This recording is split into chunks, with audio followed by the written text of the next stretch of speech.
everyone. Welcome to another episode of Rights for Women. It's Wednesday, April 10, as I'm recording this. And today's guest is someone who I've had so much admiration for. She's just such a lovely person and such a talented writer. And that is Lauren Chater. And we're going to be talking to Lauren about her new book, The Beauties. Lauren was one of the very original guests on the podcast way back in, I think, 2017 or 18 when Kel Butler and I first started Rights for Women. And it's just been lovely to see her evolution as a writer and just to see her really grow into herself and her writing. And it's a fantastic conversation with Lauren with lots and lots of writing tips. I'm not going to throw any additional tips in this intro, but I did want to tell you about a couple of things that are happening. So good news on the retreat front. I have just the last couple of days filled the last spot on my next chapter writing retreat. So I'm really excited to have 12 fabulous women writers joining me at Currawena House in Currajong at the foot of the Blue Mountains from May 16 to 19. And hopefully I'll be able to do a few snippets of recording there to include in the podcast. So I'm really excited about that. It's going to be a fabulous time. It's already getting chilly here on the coast where I live. So I know at the foot of the mountains, it's going to be nice and brisk and wintry by the middle of May. And hopefully we'll have the log fires burning and we'll be doing lots of writing talk and just gathering together a great bunch of women writers to inspire and motivate each other. So that is happening in May. I am also running my monthly Wild Words Women's Writing Circle. That's a bit of a mouthful. So I have the second session of that tonight. I've got a very small group there of 5 people. I can take more people into that group. So if you would like to be in just a monthly writing session where we spend the first hour writing from prompts, basically generating lots and lots of words. The next half hour, I do a mini tutorial. The first one was on openings. Tonight's is going to be on incorporating setting into your narrative. And then we have just a general chat and question time at the end. So you can have a look for that on my website, pamelacook.com.au, under the courses page if you'd like to register for that or join us. There's definitely spaces available. Would love to have you there if you're a Rights for Women listener. And lastly, I have another round of Turn Up the Tension. The first one for the year is just finishing. I have another one not starting until June. So if you'd like to check out the details on that, it's basically how to get tension into every part of your writing and how to make the reader keep turning the page. It's really just a general writing course, but with an emphasis on creating tension and momentum in your story. So there's another online group starting in June. So you can check out pamelacook.com.au courses for that info as well. There is one more thing I want to tell you about, and that is thank you to those people who have signed up for the Patreon Supporters Family Scheme, which is $5 a month. I'm doing something a little different with that at the moment because I am writing a new manuscript and I need to write that fairly quickly. I'm doing a thing called the Diary of a Procrastinator, where I'm basically every couple of days recording a diary. I'm calling it the almost daily diary of a procrastinator. And I'm just doing a really warts and all video, very short video, 5-10 minutes, on my writing progress for that day or for that period, the obstacles that I'm having to overcome because I am a major procrastinator. I have lots of busy things going on in my life, as we all do. But I thought it would be interesting to share how I actually get over those obstacles and then push through onto the writing. And I'm also throwing in writing tips and things that I find are working for me in the writing. So I'm just about to go on and record a little bit about how I arrived at the inciting incident. About 11,000 words into the story. Might be a little bit too far. I might have to cut some of that earlier stuff. But anyway, if you're interested in that, that's on offer at the moment for Patreon family supporters. That program is $5 a month. You also get a monthly newsletter and the knowledge that you are supporting the podcast and keeping it going, and have my eternal gratitude. So check that out if you're interested on the Patreon page on rightsforwomen.com. Also wanted to tell you a little bit about what I've been reading. I finished The Beauties, of course, which I loved, from Lauren, and I read Burr Carroll's upcoming book, One of Us is Missing, which is absolutely fantastic. Another book I'm going to definitely be using some excerpts from as part of my teaching work, if Burr is okay with that. Really good, and I'm going to have Burr on the podcast very soon. I'm talking to her next week, in fact. Burr has been writing, in the writing and publishing world here in Australia for as long as I have, I think, probably at least 10 years, if not more. And it'll be great to talk to her and to get her take on some of the trends and things that have happened over the years, as well as talk about One of Us is Missing. The other book that I am loving, and I'm only not very far into it, as you can see, is The Women by Kristen Hanna. I wanted to get on board with this. It's just recently out and I'm seeing lots of stuff about this on Instagram. I've actually only read one of Kristen Hanna's other books previously, although I have a whole pile here that I keep meaning to get to. That book was The Nightingale, and I have to say I think it's probably the best or very much top 3 historical fiction that I've ever read, and the ending of that book moved me to tears, and even thinking about it. It was just such a beautifully written, detailed, rich, emotionally driven story. So I was really keen to read this. And I have to say, again, the opening chapter of this hooked me right in. And The Women by Kristen Hanna, I think as a writer of commercial fiction, this is a fantastic, or so far, fantastic example of blending fabulous writing, strong narrative, interesting, flawed characters with conflicted emotions. All those things that I love in writing and reading are in this book. And so I'm really keen to get on and finish that. That's about it from me for the intro. So now let's get on with the chat with Lauren. It's a fabulous chat. Really hope you enjoy it. As always, if you do enjoy it, please pop a review up wherever you get your podcasts so that other people can find the podcast and can enjoy the same chats with writers that we're all able to enjoy.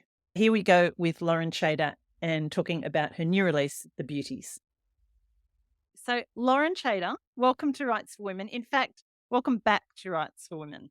Thank you, Pam. It feels like so long ago since I was here. I was trying to think because I know that you and Ray Cairns, actually, Kel and I, when we were doing the podcast, had that like emerging author, and you were the emerging author, I think, when your first book came out.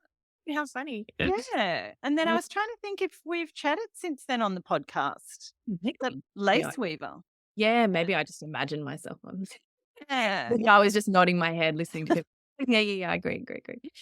It just seems like last year when it was like 5 years ago or something. How long ago is it since The Lace Weaver came out? Well, it was published in, I think, 2018. That wasn't really that long ago, was it? No, it seems, I think COVID has made everything seem like so much longer ago, like, Yes. because we've had those intervening years. Exactly, the concertina effect of. Yeah, it's fabulous to have you back. And Thank tonight you. we're going to be talking about The Beauties, which is this beautiful tome here. If anybody is watching on video, you can see The Beauties. It will be out by the time the podcasts come out. You have been on a bit of a journey, to use the cliche, since we did last chat when you had The Lace Weaver out. That was your first book. And since then you've had Gulliver's Wife. Yep. And The Winter Dress. Yes, correct. Yes. So you must have learnt a lot in that time about the writing and publishing world. What's that learning curve been like for you? It was pretty intense at times. Definitely, I always say that the Gulliver's Wife was the hardest novel to write. And I think a lot of first-time writers would agree. It's that second novel syndrome. You get there's a lot more expectation on you because when you're writing your first book, you're in a bubble. You don't know what's going to happen. You're kind of hopeful. You have all these dreams for it, but you don't know what's at the end of the tunnel. But when you are writing a new book, the second book, you know that there's so much work to be done and it's kind of intimidating, Yeah. And, you have readers as well who are going to be having certain expectations of the work. So that's all a lot of pressure that you probably put on yourself. So that was my hardest book to write, but I got there, pushed through it. I think it almost got rejected. That first draft was so bad. And just me being me, I just sent it off and went to Paris. So literally the day. And you do. I was on deadline. I just sent it to my publisher. I thought, that's it. It's yours now, your problem. And then after a couple of days in Paris, I was like, is it okay? Thinking, I don't really want to know the answer. Oh, I know. But I'm just sitting under the Eiffel Tower. Oh, how bad is it really? You can be honest with me. And then The Winter Dress was kind of another, well, I guess you kind of shifted gear a little bit with Gulliver's Wife, didn't you? Because The Lace Weaver was Second World War Estonia. And then we travelled a long way back in time with Gulliver's Wife. Yes. To the 17th century or early 18th century. Yeah. I had pitched Gulliver's Wife when The Lace Weaver was contracted. So I knew that I had to write that and I was looking forward to writing it. And then I think I was talking to my publisher about ideas for the third novel, and she mentioned this article that she'd read in the New Yorker about this silk dress that had been discovered by these divers, and it was turned out to be a 17th century Dutch silk dress in this shipwreck. And they hosed it down and then worked out that it was actually this amazing historical artifact. And we were saying, wouldn't it be cool if someone wrote a story about what really happened to the dress? And of course, that was me. I had to write that story as soon as I heard that. I was like, that's my idea. I'll take that. So that was Great. developed. Yeah. Yeah, great inspiration for that story. And that was a dual timeline, wasn't it, Lauren? Yes, that was a dual timeline. So it's Yeah. got a contemporary timeline and a 17th century Mm, historical. yeah. Mm. And so with the Beauties, we're back in the 17th century. Correct. Yes. Yes. Yeah. So what was the inspiration for the Beauties? You know, like you had the winter dress, obviously Gulliver's wife. We had fantastic imagination, I guess, about who Yeah. Gulliver's wife was and what happened Yeah. with her. What Yeah. about for the Beauties? Where did the inspiration for that come from? Well, there were actually two sources of inspiration for the beauties. So the first was that I read an article on Atlas Obscura, which is a website of all things strange and unusual and interesting tidbits from history. If anyone is loves that kind of thing, it's really fascinating website. And it was an article about these beautiful mistresses and portrait sitters who had sat for a series of paintings painted in the 17th century called the Windsor Beauties, and the author of the article described them as the 17th century version of Maxim's top 100 supermodels. So they were they held up to be the most beautiful women at court.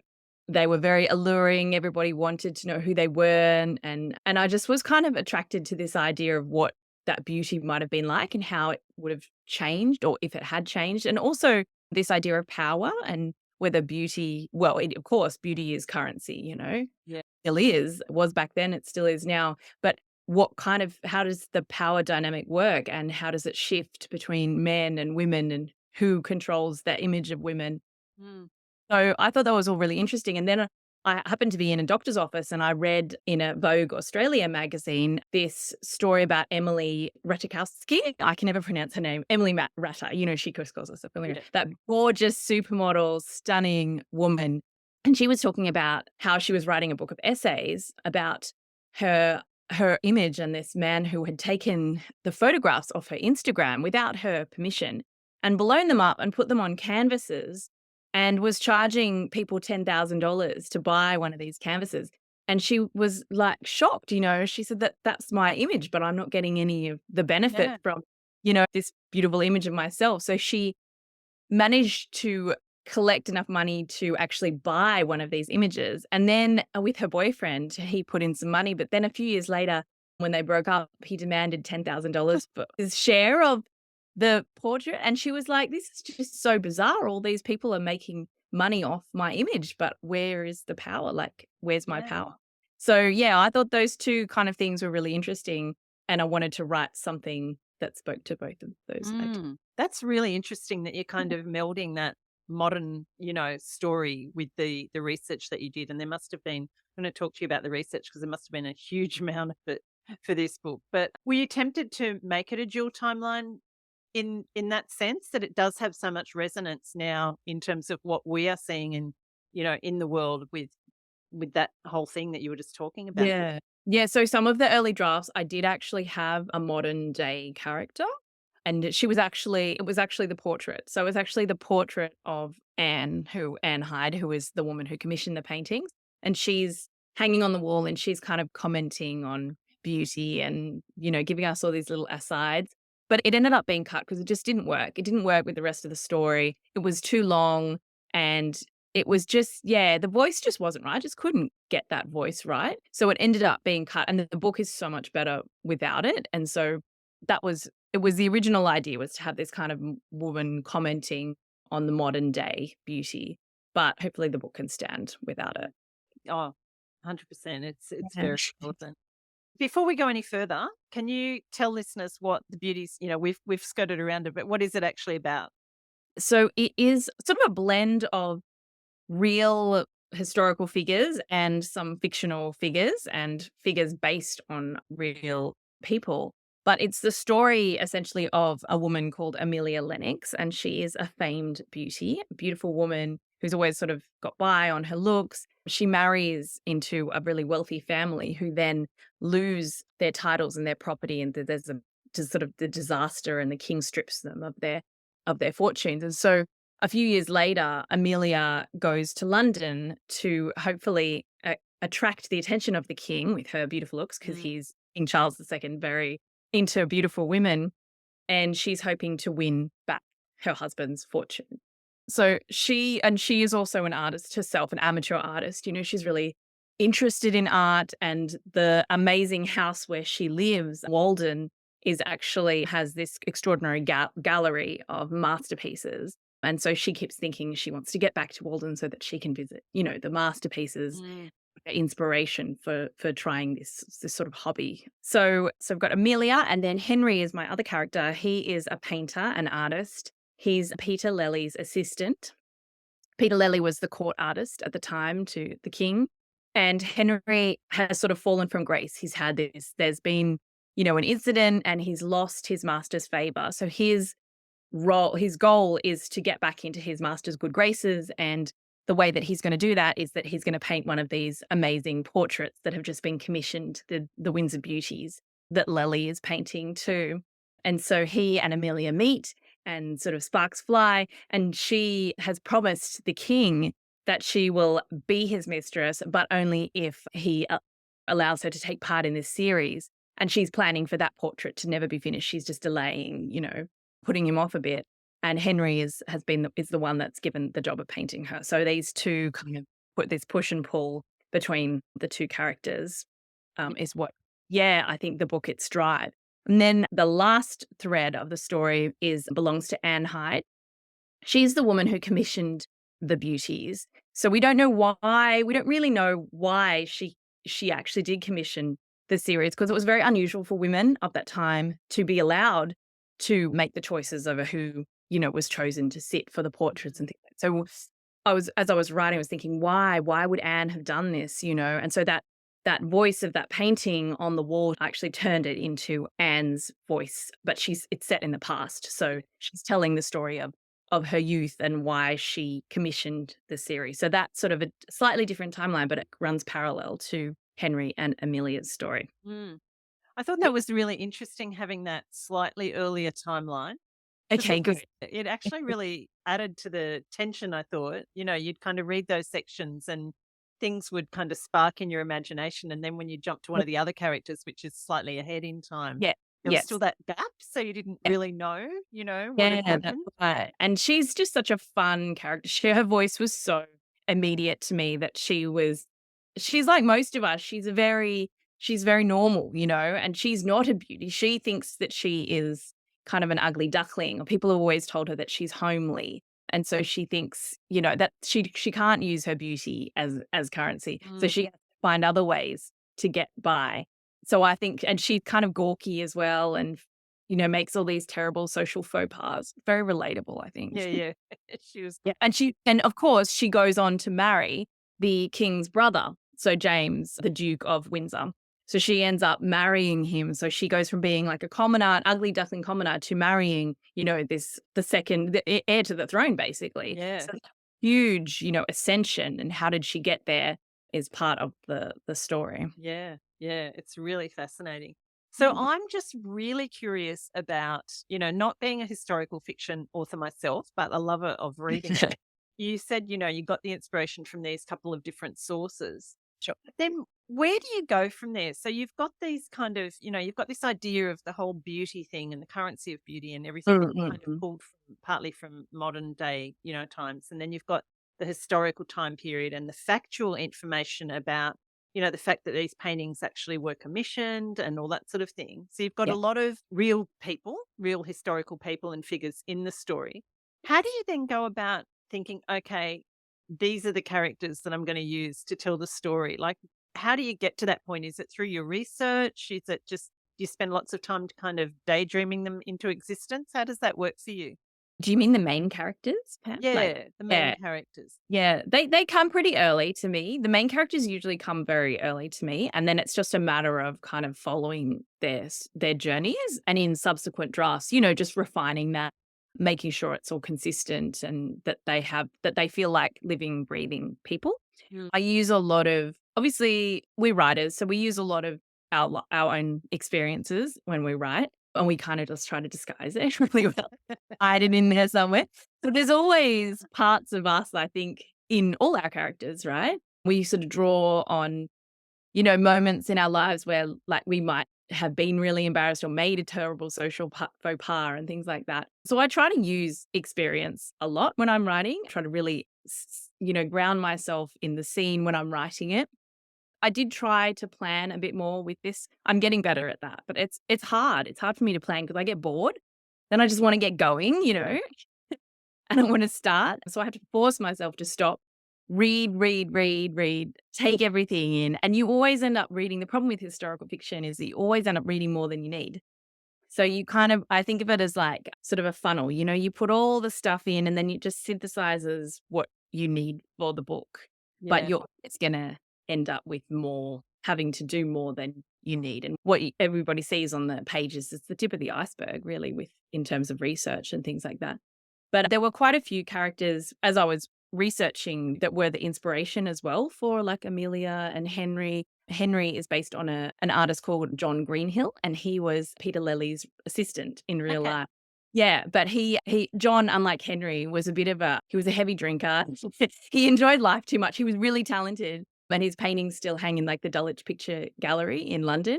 But when he was in his sort of 20s, he partied too hard and he got really drunk one night in Holborn and fell down a ditch and drowned. I know. So I know, intoxicated. So it was like this life cut short, but I thought it was so interesting, and I kind of resurrected him in this Henry character. Yeah. He lived, and he'd gone on to fulfill all his potential and stuff. So he was the inspiration for Henry. And for Amelia, I had a woman called Frances Stewart. Her portrait actually hangs in the gallery at Hampton Court where the Windsor Beauties now live. And she evaded the king's attentions for years. He wanted her to be his mistress. And she just kept saying no, no, no, and putting him off and everything. And eventually she fell in love with someone else and he caught them in bed together. So she had to elope with this other guy. But I just thought it was amazing that she managed to kind of delay his interest for so long, and how that must have made her feel really uncomfortable. And there are lots of recorded incidences of her looking so uncomfortable and him touching her, groping her, and it just horrendous to think about a young woman who must have had to endure that. But we've had the Me Too, so we know what that looked like. And, it's terrible. Yeah. It just didn't exist back then, of course. So you were on your own, really.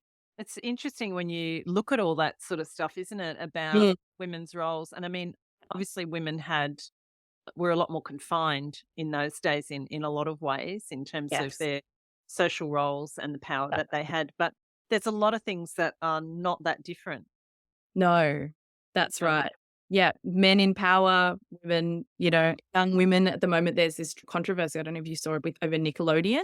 There were all these male directors and they had all these terrible abusers on set. They were giving permission to all these men to Oh, contact these girls it's terrible. They've got sort of footage of them belittling the young female actors. Yeah, yeah. shocking. Yeah. Much has changed in that sense, unfortunately. Yeah. So how do you avoid kind of massive rabbit holes, Lauren, when because there I must didn't be follow them. yeah, you follow them. Yeah, I follow them because I think sometimes the rabbit holes lead to like interesting things. I think there is a point, of course, where you have to cut yourself off. You have to say, no, no, no, this is just not helpful anymore. Yeah. But I mean, you've got deadlines and stuff like that too. So there is always that time pressure. Once you start, it really kicks off, doesn't it? Like once you start the process, Yeah. it's really hard to spend weeks doing something else. And if you lose the thread as well of your story, it's very hard to get it back. So that's another good motivation to kind of keep coming back to what's important in the story, even though you could, weeks on those rabbit holes. So enjoyable, really. But Yeah, any kind of decent gap, it's so hard to get back into it, isn't yeah, it? Exactly, yeah, that's why I prefer to really write in big blocks of time, like 6 months, a year, just get that first draft out, even if p yeah, so I always tell, like, the students, like, the people that I'm teaching, if you can take some time off, even just work on a chunk of it, and that's why Varuna and those kind of writers retreats, like the retreats that you do as well, are really good helpful, because you just need to get away Yeah. sometimes. I did go away quite a few times, just get away from the kids, couple of nights by yourself. You can get so much done. It's amazing, isn't it? Oh, Like, if you've just got on a that chunk of time and yeah. just the headspace too, that you need to just have that full concentration on what you're doing and really immerse yourself in the story and in the writing. Yeah, Yeah. exactly. Mhm. So, were you able to do any kind of hands-on research with this one, Lauren? I know for the winter dress you did travel over to Europe. Were you Yeah. able to do that with this one? And actually, have you seen the Windsor Beauties? Yeah, so I did go a couple of years ago, right before COVID. Oh, lucky. It's actually I tacked it on to the end of my research for the winter dress. So I went to England and was able to see the beauties then, which was so fortunate because, then we had 2 years of just completely not being able to go anywhere. So, Yeah. yeah, I was very lucky because I think if I'd gone last year, which is the last time I went to Europe, it would have been too late. I really needed to see them and have that connection and imagine them in the gallery. Yeah, yeah. So you already had the idea for this book obviously back then. Yeah. Yeah. Yeah. I had it quite a few years ago. So usually working a few years ahead. And the painting that's on the cover is Yeah. actually one of the Windsor Beauties as well. Oh, okay. I wondered about that. Yeah. Yeah, he's one of the real sort of models and of the paintings that the artist used, so that's cool. I just It love that. is. Was this the title all along? The Beauty? Oh, yes, it was the title that I wanted. We had a few we played around with a few ideas, but the beauty's just stuck. To me, it just encompasses Yeah. everything about the story. It's the story of Amelia and Anne, 2 beauties, maybe not conventional beauties, but beautiful spirits, souls, but also women in general, to me, it's like I knew so many amazing women and would not be here without them. I think the older you get, really, the more important those connections become. Yeah. Um, Yeah. so yeah, I really wanted to have that as keep that as the title. And it looks so great on the cover. It just fits Yeah, perfectly. I think so. Because you are using, the kind of partially factual material and then you're blending your own, imagination into that with the characters and the different events that happen.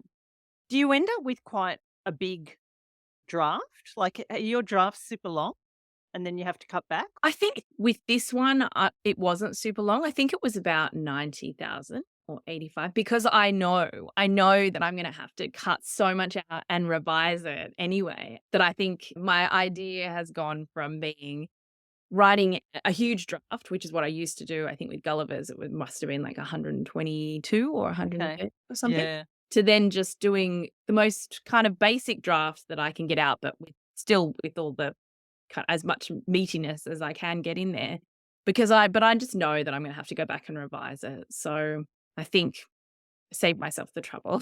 Yeah, yeah. And you just get better at it. You just get Yeah, faster. It's like a muscle, if you don't exercise it, you lose it. yeah, And when you're working at it every day, you get better at figuring out, how to stay the course, not get yeah. you say go not go off and down those rabbit holes or on those tangents where you then have to backtrack.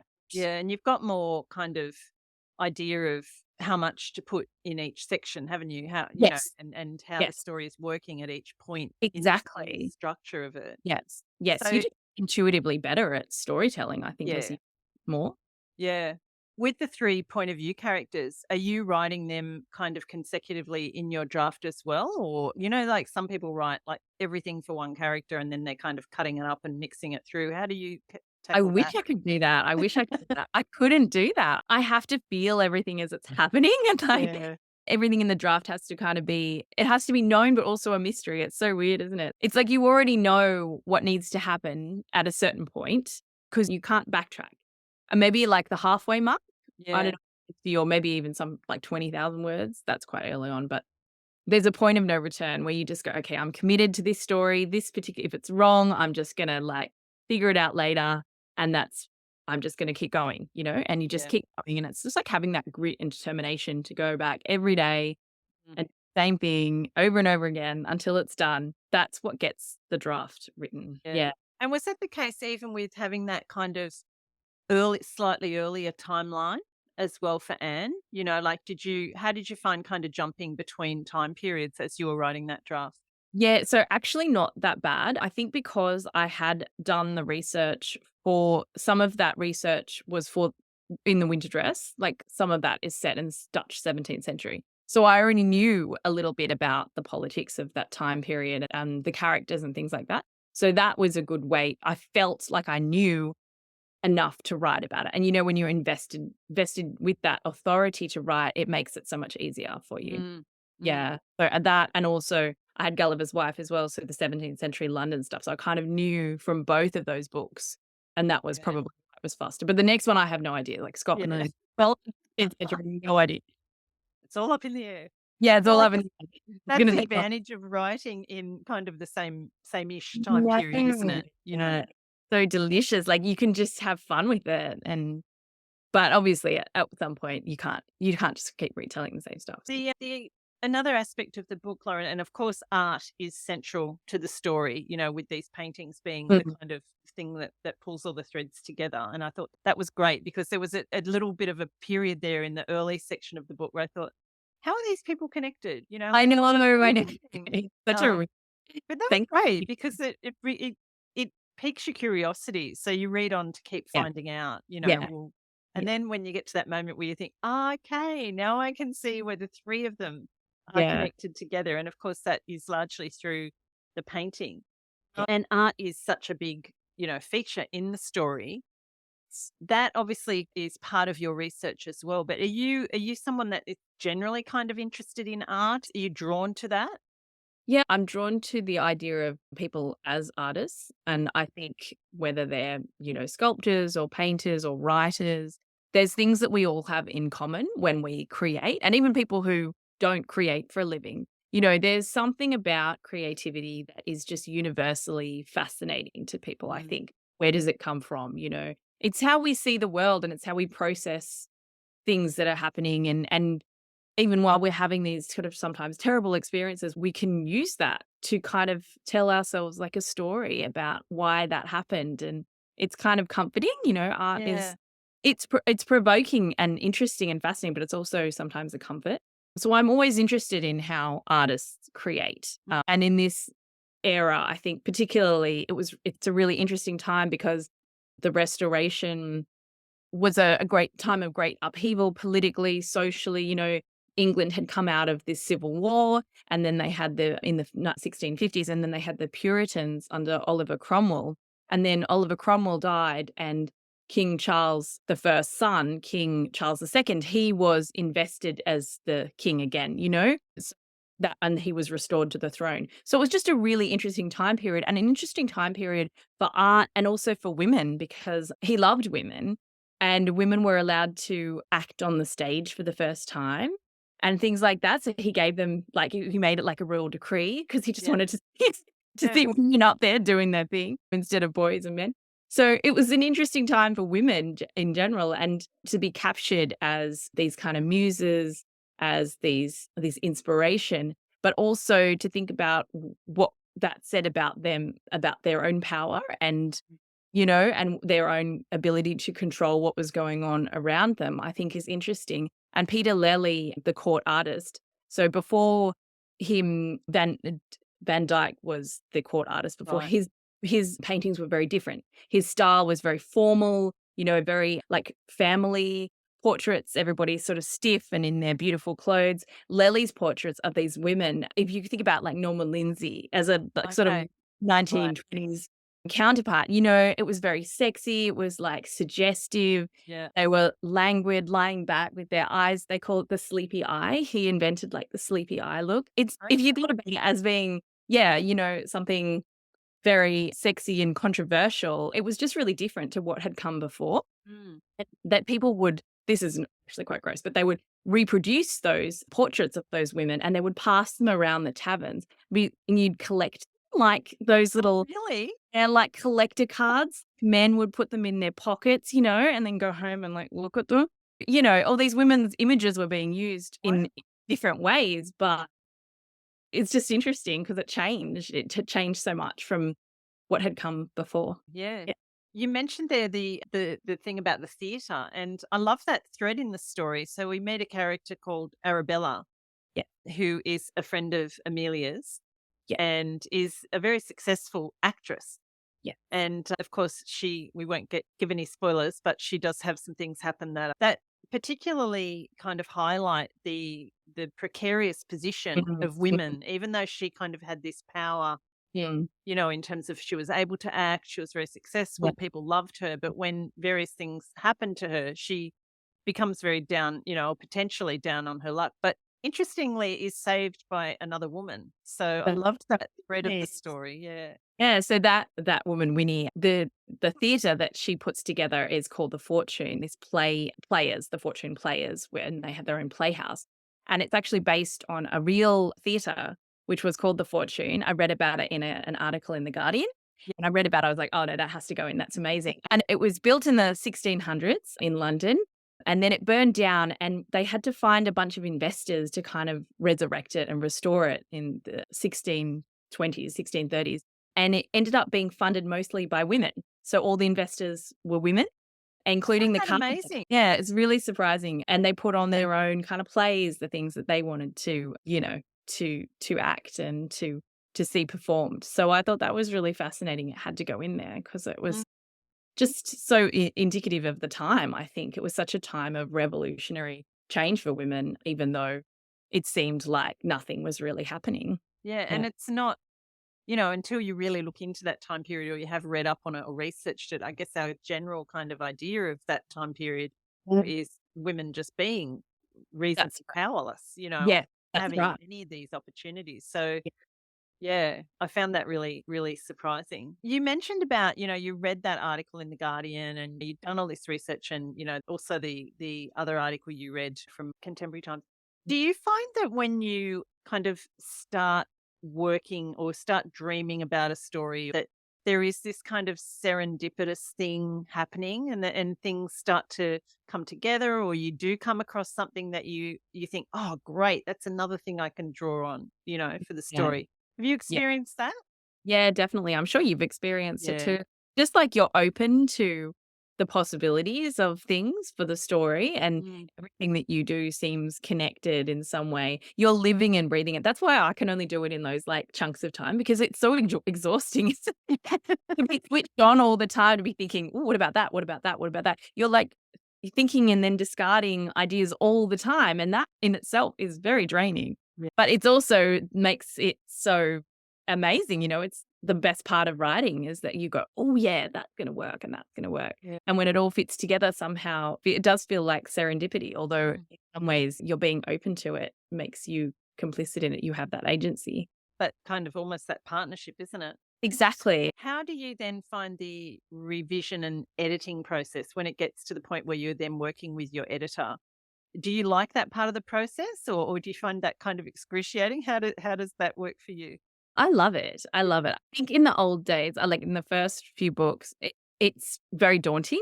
You get that thing and you think, "Oh my god." They send you this structural letter, this editorial letter, and then you get the annotations and you just sit there thinking, "How am I going to do this? I have no idea." It just feels so impossible. But then once you've done a couple of books, it's just business as usual. Okay, I'll go do that, go do that.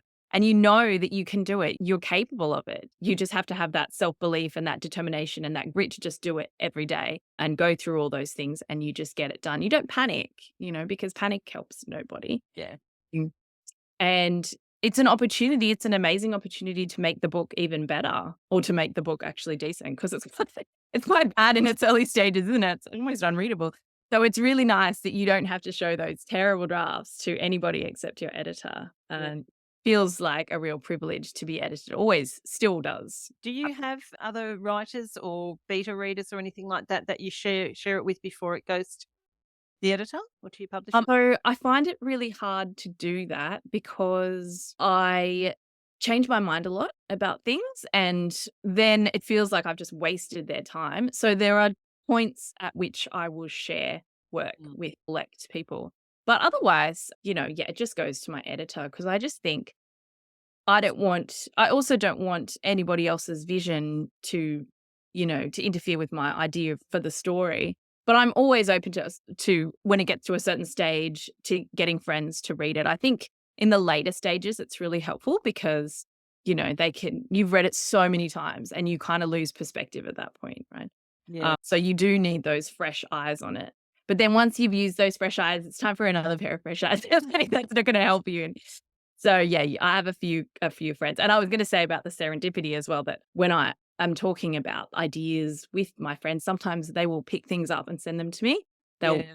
see things. So that's really helpful as well. So if you have a couple of good friends that you can just talk to about your ideas and the story, even if they're not reading, every kind of chapter, you could just tell them what's going on, and then they'll keep a lookout for things like that. Yeah, definitely. I've had that experience. And in fact, Yeah.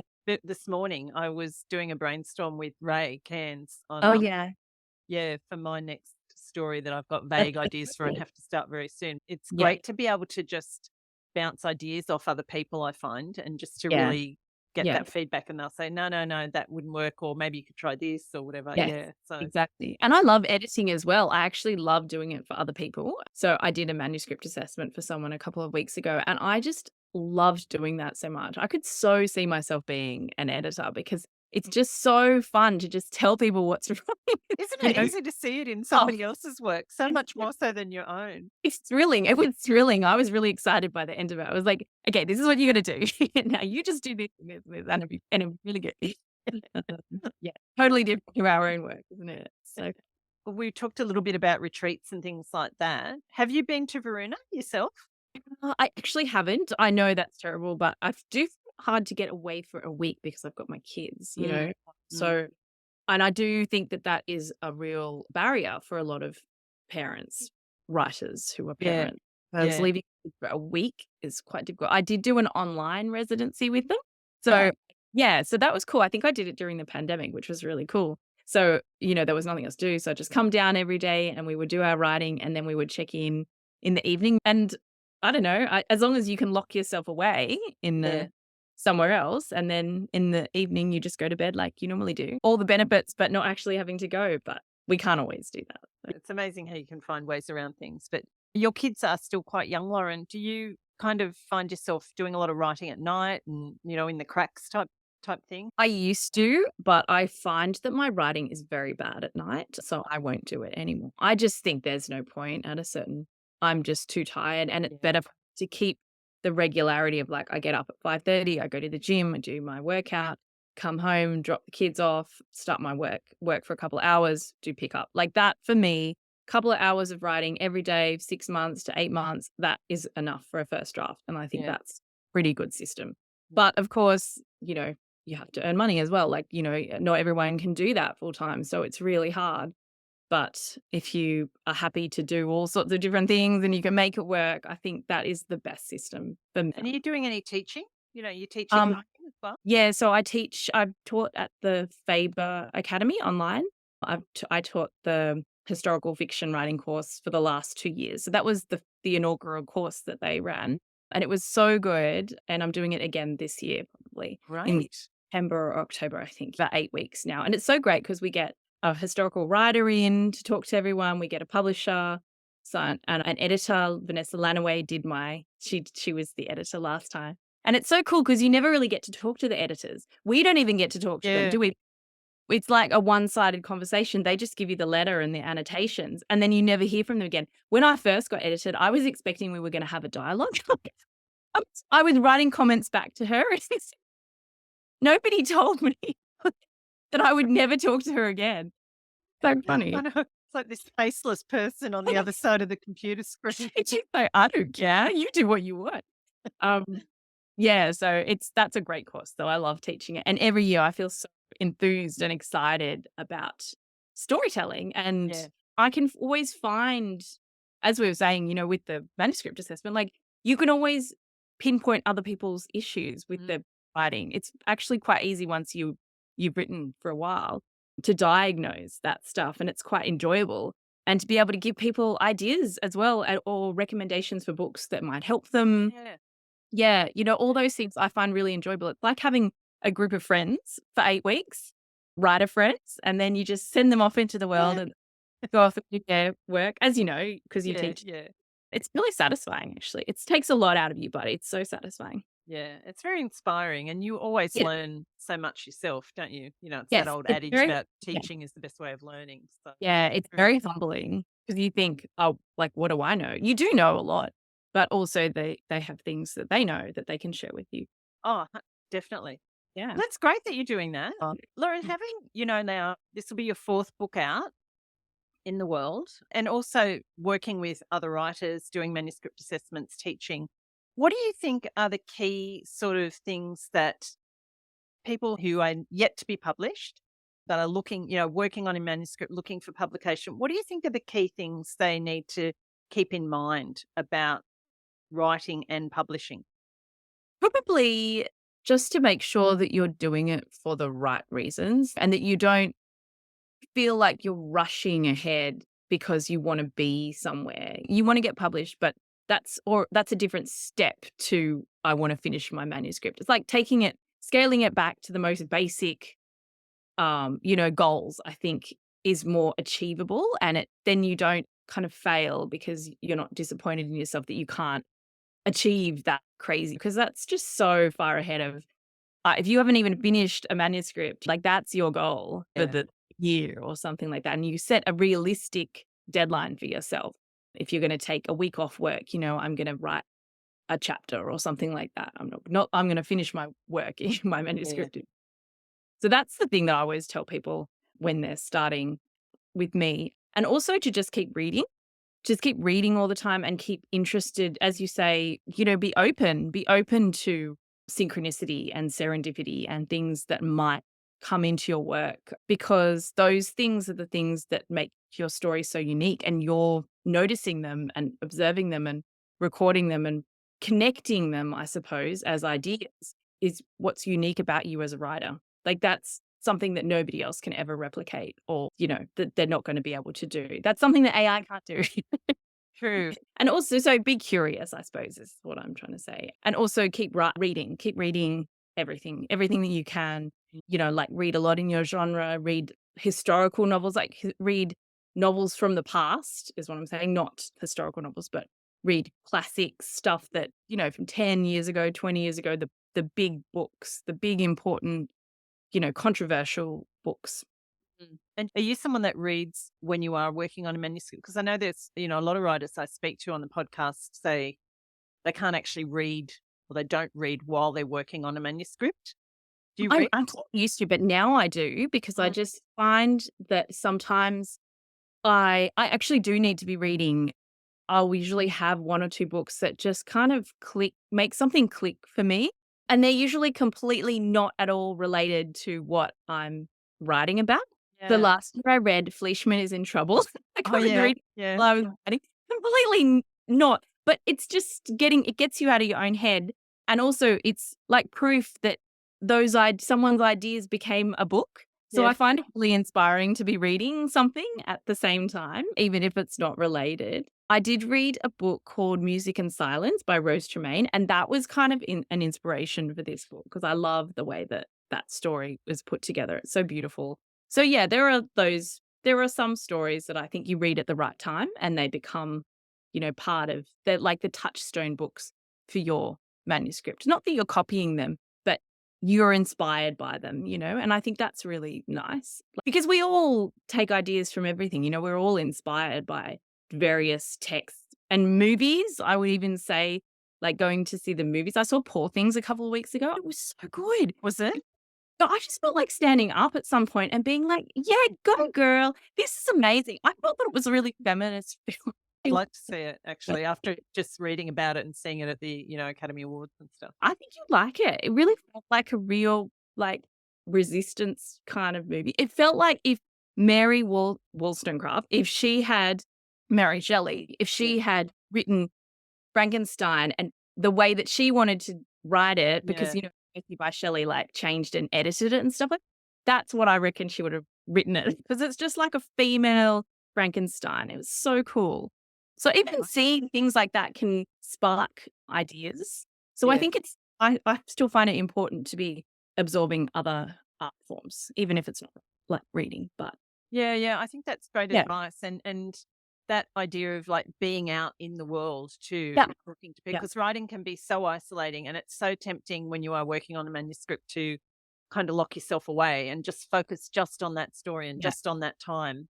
But, like you say, being open to other ideas and talking to people and, listening to, things on the radio or podcasts or Yeah. whatever Yeah. Yeah. can be really beneficial. Yeah. That's why the pandemic was so depressing for artists, I think, because we couldn't get out there. We were just locked in our own like little existences, and it's really hard to create when you're not, engaging with the world. Yeah, yeah. I read, well, after interviewing Holly Ringland and reading her book on creativity, I read a book or listened to it on audio actually, Steal Like an Artist, that That's she recommended in there. And it's good. You can buy the audio book and it's a little right. bundle of 3 books that this guy writes. I can't remember his name, but it was really interesting. And just this idea that we draw so many ideas and inspirations from other things. And it's not stealing, it's not Yes. taking the story. It's Yes. just, you know, it's inspiration, exactly Yeah, like you're you. reinterpreting it. You're Yeah. connecting different ideas together. Was it Jerry Saltz? No, not Jerry Saltz. He's written something else. Yeah, I can't even remember. It's in my audio thing. It's one of those things it's really short, like it's 4 hours or something, and she Yeah. just goes through all these different, but yeah, Holly talked about it in her book on creativity, and it's an Oh, interesting one. Yeah, yeah. yeah, that's interesting. How do you find after this period of time of being out there in the publishing world, Lauren, how do you find the whole kind of business side of things and the promotional side and, social media and that? Have you kind of got your head around that now? Just try not to think about it too much. No, I don't know. It is funny because at the start you're so excited, you're so enthused by being able to connect to people about your work, and then you kind of settle down a bit. Yeah. Settle down, and the people who are your readers, they find you, Mm. and then you just want to talk to them, and so you kind of, I don't know, frame things in a way that you know that they'll be interested in. You don't show them all the facets of your life, hopefully I don't, that aren't gonna be interesting to them. Yeah. So, like, I'd talk about if I'm traveling, I take photos of where I am, the artwork that I'm looking at, or poetry that I like, just things like that. Things that I think inform my work. Mm. So it hopefully has a relevance to, what I'm trying to do.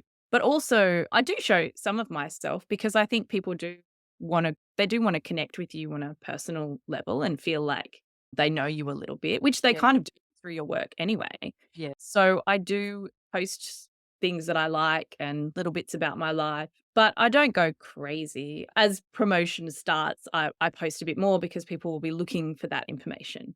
But yeah, I think you just have to, and that's they always say in with publicity, just as long as you feel comfortable doing it, then it will feel authentic. But if it's feeling like, you're just doing it because or to sell or something, then it's going to come across in your posts and things like Yeah. that. Yeah, for sure. I think authenticity is the key there, isn't it? Yeah, but I also follow like a million people. I'm always more interested in what everyone else is Yeah. doing than what I'm doing. This is a silly question. I know the answer, but I guess it's the extent to which you suffer from it. Do you suffer from imposter syndrome? And how do you deal with that, when that arises for you? Yeah, I do. Yeah. Oh, I can hear my cat meowing. Yeah. Keeping it real. He's keeping it real. He's like, Mum, it's time to go to bed. Yeah, I do suffer from imposter syndrome a little less now, I think, than at the start because I do know some things. I've learned some things, and some of those things were really hard. And, having your work judged, reading your Goodreads reviews, which I don't recommend, very humbling, almost like taking a layer of skin off, off your back. But those things it is character building. It is true what they say about it because it's not you, this is just someone's opinion. And so I would really encourage people to use those programs or to say how they feel. Maybe don't tag me. Yeah, yeah. I know that's the thing. It's the tagging. I know it's the tag. When you see the tag up, you go, here we go. What's it going to be today? How good am I feeling? Can I handle this? No, I think just one of the best parts of writing is getting to know other writers and meeting other writers at festivals and events and through social media. And when you talk to other writers and you see that vulnerable side of them, it makes you feel like we're all just the same, really. We're all quite vulnerable, sensitive people. And it takes so much courage to write. It takes so much courage to put your work out there that I think we should all be really proud of ourselves for that. So Yeah. I do have imposter syndrome, but I also think we deserve, yeah, some recognition for how hard we work. Well said. I Yeah. totally agree. It's taken me a long time to get to that point, but I think it, like you say, it is through experience and being out there and seeing other people and how they're handling things, Yeah. situations too. Yeah, Yeah. and also comforting them, like, debut novelists who are maybe freaking out, but you said, "Look, don't just try to not to stress about it. It's gonna be a bad couple of weeks because 'cause you're gonna worry, but then it will be over and it'll be and it will be okay," you know? So it's actually nice to be more of a mentor for those people, and that is a way of maybe getting rid of some of that imposter syndrome. Yeah. And I think you realize that, like we go into it probably very starry eyed, like everybody. And I always try not to disillusion debut authors Yeah, because it's such an exciting time and it you is, it want them is. to have that moment, where you've got a book in your hand. Yeah, so focus on that stuff. Don't worry about Yeah. sales because that stuff is kinda out of your control as well. So you just worry about the stuff that you can control. Yeah. And you learn that as you go along, of course, like with everything in life. But it's been so lovely chatting to you, Lauren. And, I can't tell you how much I enjoyed the Beauties. It is a Thank fabulous book. I feel like I'm very proud. Like I've just kind of seen you grow in your writing over the years and, really coming into your own. And it's fantastic to see. But what would you say, I like to finish with this question with my guests, is what would you say is at the heart of your writing? you. I'd say it is that desire to understand our experiences, our shared experiences, and just maybe provide a little bit of comfort to someone who is, experiencing something that might be negative or, upsetting. And just to make them feel like they're not alone, I suppose, because that's what books have always done for me. So, yeah. That's lovely. I love Thank you so much, Lauren. I wish you all the best with the book, and Thank you will you. be out doing a little bit of promotion in the coming weeks. I think this podcast will come out kind of the week after the book comes out. So, Yeah. where will readers be able to catch up with you? So I'll be in Brisbane the week of the 15th, 16th, I think, for a couple of nights. And I'll be at Riverbend Books doing an event there with Melissa Ashley, the lovely Melissa Ashley, who wrote The Naturalist's Daughter. And then I will be at readings in Carlton in Melbourne. Oh, readings Hawthorne, actually. Yep. And who is doing that? Kelly Gardner. She's amazing. Lovely Kelly Gardner. So she'll be hosting my event there and I'll be doing book signings around as well. Great. I'll be in Adelaide as well in May, mid-May. Anything in Sydney? Oh, in Sydney, I'll be at Better Read Than Dead on the 5th of April, but that is probably before the podcast comes out. And then I'll be doing book signings around on the 10th of April. So Great. dipping around Sydney. Yeah. With my publicist. I have to remind her to feed me. She goes into robot mode. I'm like, no, I need a drink, please. I'd love to catch up with you on that, and all the best with the book. Thank you. Thanks, Pam.